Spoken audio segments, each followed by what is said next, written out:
of us. Dharma water irrigates the fields of blessings in our hearts. So Dharma water refers to the Dharma that we undertake. Is this irrigation or self-cultivation? When we make great vows to go among people, we gain great freedom. Freedom here is liberation from samsara. When we listen to the Dharma, we take it to heart.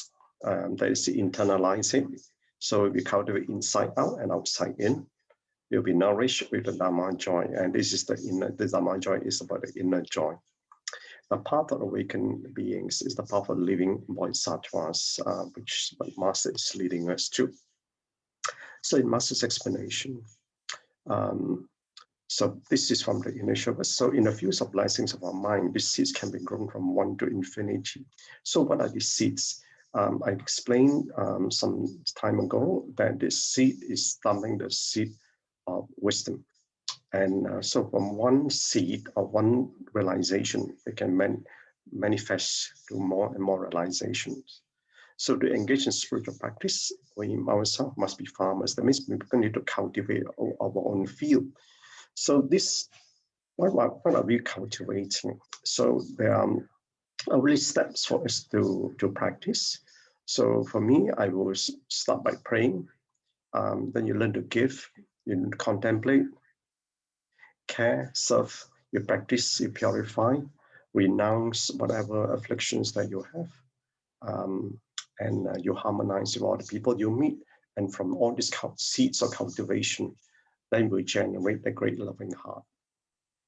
So when we listen to the Dharma, take it to heart, we nourish with the Dharma joy. Nourish the Dharma joy. This is about inner development within ourselves. This inner development can only come about when you change your character.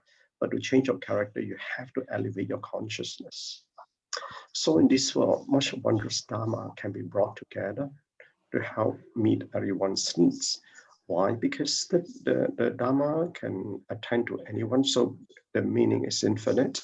So because it's infinite, we can actually attend to every situation or any person for that matter.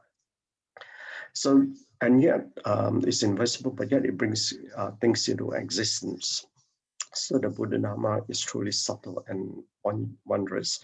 And then bringing things into existence is to understand this temporal existence of a life. And this, if you understand that, the existence can be understood. It's a paradox. You want to understand the profound meaning of existence. First of all, you need to understand emptiness. It's from there, then you can then grow to understand the wondrous existence. So the unhindered great vehicle. So the hearers and Pachika Buddhas sought to liberate themselves. So there's a path of freedom.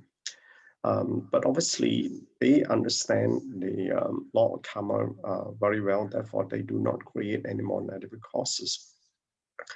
But the thing is, the Buddha said they thought there was, but there was the end, but it's not, because there's still the great Dharma vehicle, which is what we are pursuing right now. Why is that the case? Because the door to realization of Buddhahood have to go through the door of bodhisattvahood. So even if one attain the state of the hearers or Pachika Buddhas, they still eventually have to go through the door of bodhisattvahood.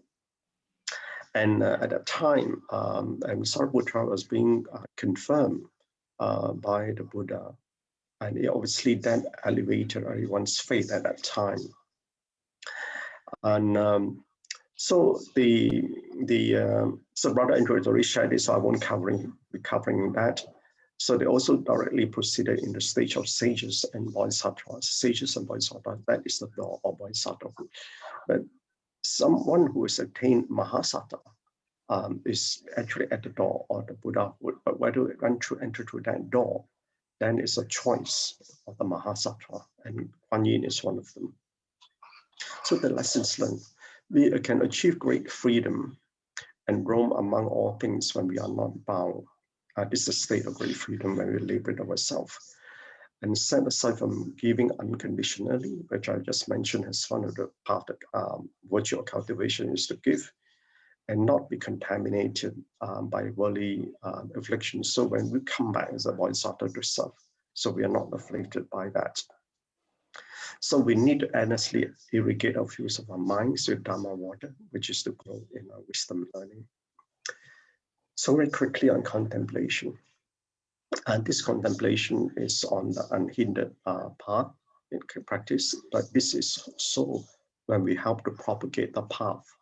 So the skill in propagating the path lies in the power of the unhindered body, heart, mind, and the consciousness to speak with eloquence of the good voice, which is a spiritual reward from the culmination of your practice. And it's not about regurgitating what is being, it is actually an expression of your inner realization. So it is incumbent upon you as a bearer of the torch of the path to share the teachings to the future generations. And this covers very well that we need to propagate, and Master has been asking us to spread. That's why you need to walk amongst the masses. So as a spiritual ambassador of the path, you need to propagate the teachings to awaken them, guide them, inspire them, and pray for them. So on unhindered relationships, keep a healthy body unhindered by indulgence and excesses, so that we do not fall into those excesses, what I call the samsaric delights that we can easily fall into. So the desire of the heart and ego of the mind are subdued in stillness, and this is where we can subdue our stillness of desire and emotion. Then the consciousness will then have grown spirituality, and your relationship will become unhindered. All right, this is a very quick sharing, so sorry for rushing. Thank you. Yeah, thank you so much, Brother Chin, for the marvelous sharing. Yeah.